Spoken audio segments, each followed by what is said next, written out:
የዩኒቨርሲቲ ብዛት እንደ ማዕበል ባጥለቀለቃት ሀገር ውስጥ ችግር እስከ አፍንጫዋ ያጠለቃት ሀገር ይሄ ለምን ሆነ? ዛሬ ወሳኝ የሆነ ነገር ነው ላሳያችሁ የመጣሁት። ይሄ የምታዩት ደግሞ የአንድ ዩኒቨርሲቲ አጥር ነው። ሙሉ ነገሩን ታዩታላችሁ። ከዛ በፊት ግን ሁላችሁም ቪዲዮውን ሰብስክራይብ ማድረግ ጀምሩ። እንግዲህ ይሄ ያያችሁት ያለው አጥር ዩኒቨርሲቲውን ከማህበረሰቡ ጋር የሚለያይ ትልቅ ግንብ ነው ማለት ነው። ያያችሁት ነው። ዛማዶ ድረስ በጣም በረጅሙ ነው የታጠረው። ዙሪያውን ልክ በዚህ መልኩ ነው የታጠረው እንግዲህ። ስለዚህ ይሄ ዩኒቨርሲቲ ከማን ነው እንደዚህ ሆኖ የተከለለው ማለት ነው? ግርም ይለኛል። እኔ ብዙውን ጊዜ ያው አብዛኞቻችን ዩኒቨርሲቲ ተመረናል ወይም ደግሞ የዩኒቨርሲቲን በር አይተን ወጥናል ብለን የምናስብ ሰዎች እስኪ ዛሬ የችግሮቻችን ምንጭ ምን እንደሆኑ ይገባናል ብዬ አስባለሁ። ይቅርታ። እንግዲህ እንዳልኳችሁ ይሄ ታች የምታዩት ደግሞ ዩኒቨርሲቲው ዋናው ህንፃ ነው። ይታያላ። ማዶ ላይ ደግሞ ከተማዋ ትታያለች ማለት ነው። ምናልባት የጧቱ ፀሐይ ጭጋግ አልብሷት እስካልሆነ ትታያለች። ስለዚህ ማዶ ድረስ እያያችሁት ያላችሁት እንግዲህ ይሄ የዩኒቨርሲቲው አጥር ነው። በተመሳሳይ ነው የተገነባው። ዙሪያውን በጣም ሰፊና ሂውጅ የሆነ አጥር ነው እና ከማን ነው የሚከለለው? እንግዲህ ማህበረሰብ አቀፍ ነው ሲባል የምሰማ እንደ ወሬው ማለት ነው። አንድ ዩኒቨርሲቲ ማህበረሰብ አቀፍ ከሆነ እንዴት ነው ታዲያ ከማህበረሰቡ ይህን ያክል በዚህ ልዩነት ውስጥ ተከልሎ የተቀመጠው ወይ ደግሞ ታጥሮ ተገልሎ የተቀመጠው ማለት ነው? ይህን ጥያቄ ነው አንገብጋቢ የሆነ ጥያቄ ወይም ደግሞ መፈታትና መመለስ ያለበት ሰው ወይ ደግሞ ትልልቅ የዘርፉ ምሁራን ነን ብለው የሚያስቡ ይህንን ችግር ያላስተዋሉት ወይም ደግሞ ሊፈቱት ያላሰቡት ነገር ማለት ነው።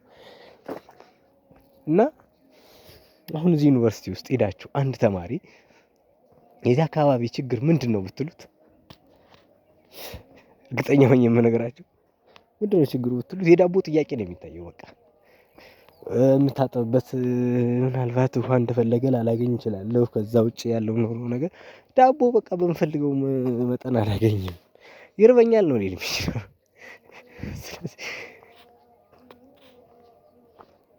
ስለዚህ በዚህ ውስጥ ሁነን እንዴት ነው ታዲያ ችግር ልንፈታ የምንችለው?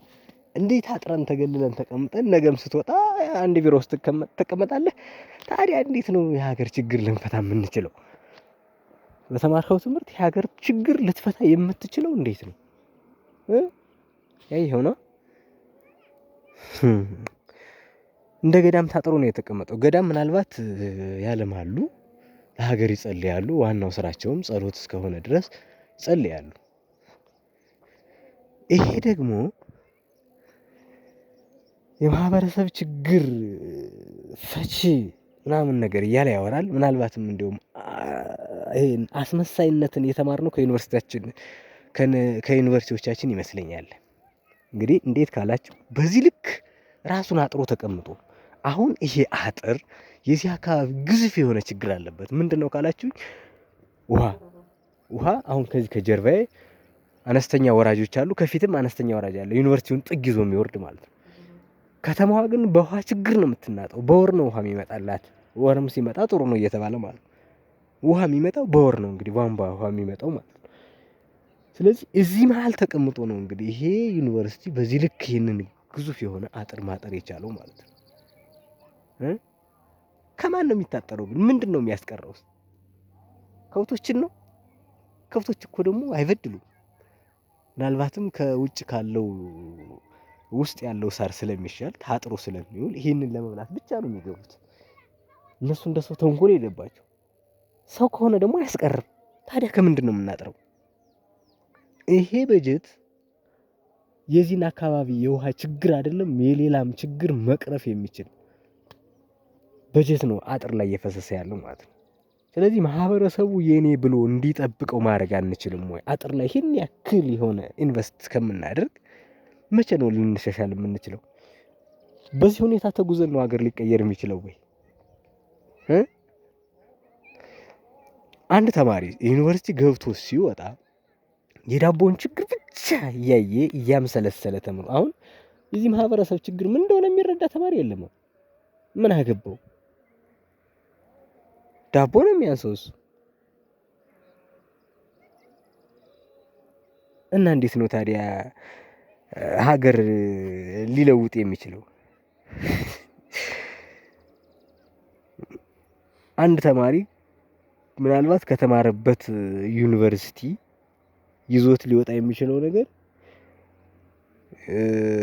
በኋላ ላይ ከሌላ ዩኒቨርሲቲ ከተመረቁ ጓደኞቹ ጋር ሲያወራ የኛ ዩኒቨርሲቲ በር እንደዚህ ነው፣ የኛ ዩኒቨርሲቲ አጥሩ እንደዚህ ነው፣ በቃ የኛ በር አንደኛ ነው ምናምን። እንደዚህ አይነት ወሬ ነበር ድሮ ስናወራ የነበረው ማለት ነው። ስለዚህ መለወጥ የምንፈልግ ከሆነ መጀመሪያ ላይ በተሳሳተ መንገድ እየሄድንበት ያለውን መንገድ ማስተካከል ብንችል ነው ዋናው ነገር ብዬ የማስበው እኔ ማለት ነው። ይህንን ደግሞ ማን ነው ሊቀርፍልን የሚችለው? ወይ ሰው አያስቀር፣ ዝም ብሎ በቃ በጀት ብቻ ማለት ነው። በቃ እንደዚህ ዳቦን ችግር ብቻ እያምሰለሰለ የተማረ ተማሪም በኋላ ቢሮ ላይ ሲቀጠር ደግሞ የሚታየው ምንድን ነው? የግሉ ችግር ነው። በኋላ ራሱ ሀገር ደንተው አይደለችም። እና እንደዚህ ሆነን ተምረን ነው ወይ ለውጥ ልናመጣ የምንችለው ማለት ነው?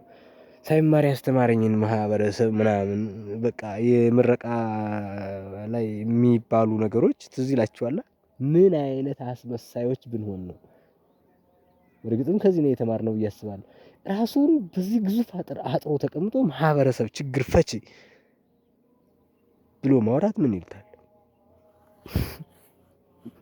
ስንት ችግር ባጠለቃት አካባቢ እንደዚህ አይነት ነገር እየተሰራ በትልቁ ማስመሰል ምን እንደሚባል አላውቅም። አሁንም ደግሞ ከዚህ በላይ ሌላ ግንባታ አለ ደግሞ በጣም የሚገርመኝ ማለት ነው። ያ ራሱ ስንትና ስንት ነገር ማድረግ ይችላል፣ ግን ጠብ የሚል ነገር የለም። ተማሪ አንዳውቱ ላይ ተቸክሎ ከአንዳውቱ ውጭ ሌላ ዓለም የለም። አንዳውቱ ላይ በቃ ጨርሶ ይወጣል። ከዛም ከዚህኛው ከዳቦ ችግር በኋላም ወደ ዳቦ ችግር ይሄዳል ማለት። ምክንያቱም ተምሮም የዳቦ ችግሩን አይፈታውማ፣ አይለቀው። ተቀጥሮ ራሱ ደሞዙ የዳቦ ችግሩን አያቃልለትም። ስለዚህ እንደዚህ አይነት ነገሮች መቼም ቢሆን ለውጥ ልናመጣ አንችልም፣ በዚህ መንገድ እየተጓዝን ማለት ነው። እቺ ተማሪ በዚህ ውስጥ እየመጣች ነው እንግዲህ። መንገድ ነው ታጥሮም ውስጡ መንገድ ነው። እንስሳቱን መግባት ስለማይመቻቸው ብቻ ነው የማይገቡት። ስለዚህ ከምን እንደሆነ እኮ የምንከላከለው ለምን እንደምናጥረው ምናልባት ይመለከተናል የምትሉ ትልቅ ባለስልጣኖች እስኪ እዩት እስኪ ነው ችግር። ቤቢሻ እንዴት ነህ?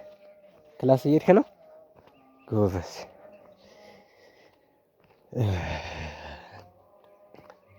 አያችሁልኝ?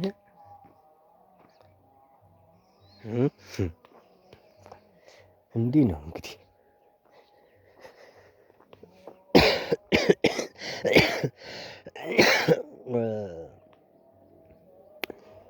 ይህ ሁሉ ችግር ባጠለቃት ሀገር ውስጥ እንደዚህ እንግዲህ ሆነን መታየት እኔ መቼ ብቻ አላውቅም እናንተ ምን እንደምትሉ።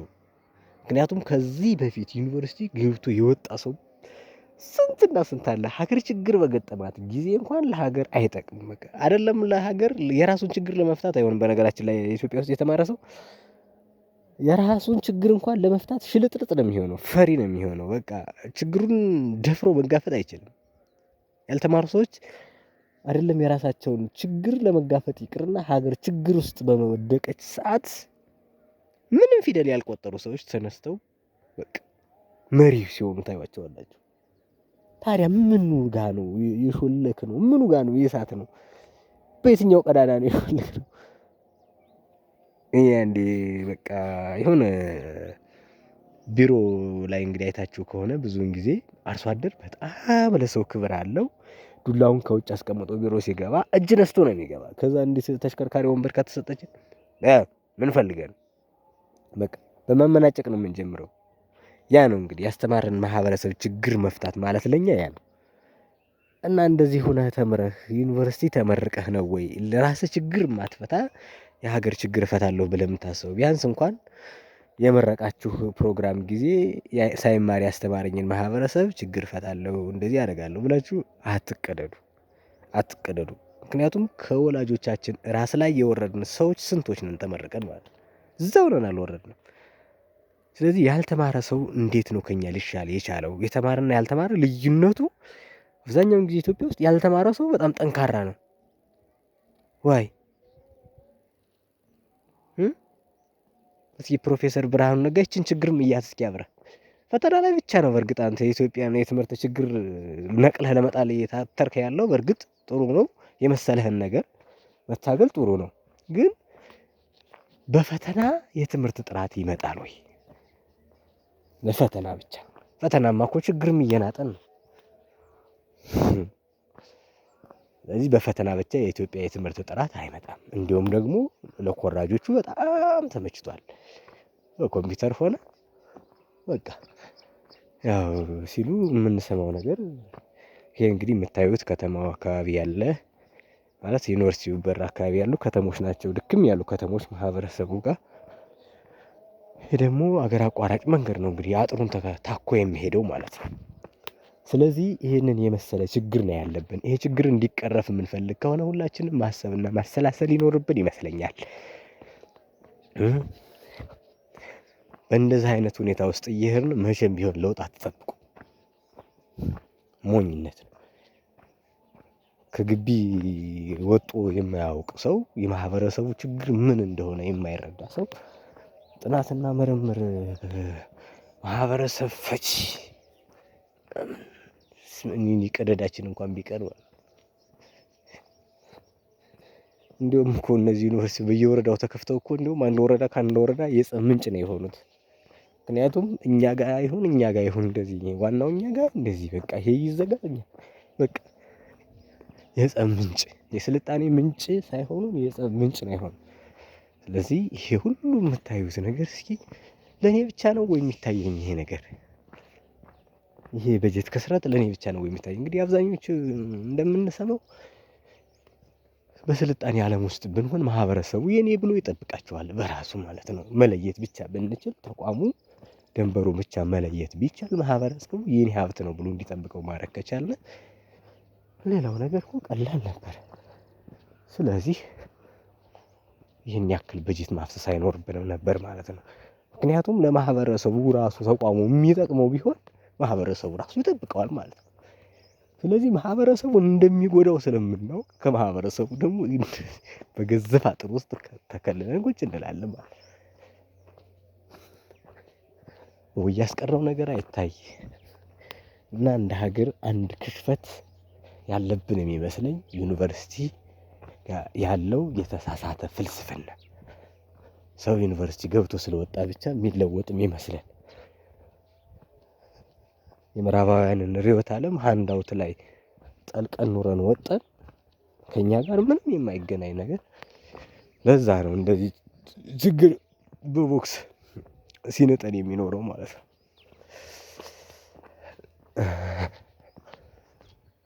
እና ይሄ ነው እንግዲህ ቪዲዮውን ሰብስክራይብ ማድረግ እንዳይረሳ። እንደዚህ አይነት ቪዲዮዎች እንዲደርሷችሁ ደግሞ ላይክ ሼር ማድረግ